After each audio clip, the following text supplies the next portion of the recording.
Bunaqa yuzimga doimiy achish bor. Nimadan? Doimiy. Bunaqa yuzlar issiqda, sovuqda, ya'ni doimiy ravishda qizarib turadi, achishadigan yuzlar bular terisiga to'g'ri домашний уход tanlamaslik, birinchi to'g'ri kremlardan foydalanmaslikdan beradi. SPF surish kerak. Hozirgi kunda quyosh nuri 380 gradusda yuqori bo'ladi.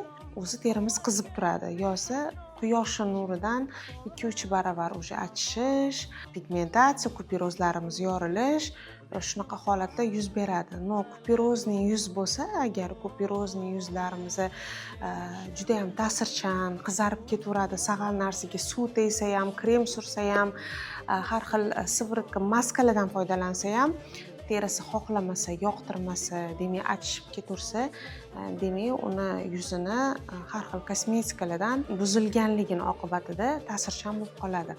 Va ularga to'g'ri домашний уход tanlash kerak, albatta SPF 100% surishlari kerak. Yaxshi sivritka, gialuronka namlantirib, terini tinchlantiruvchi azulinka sivritkalar ishlatish kerak bo'ladi.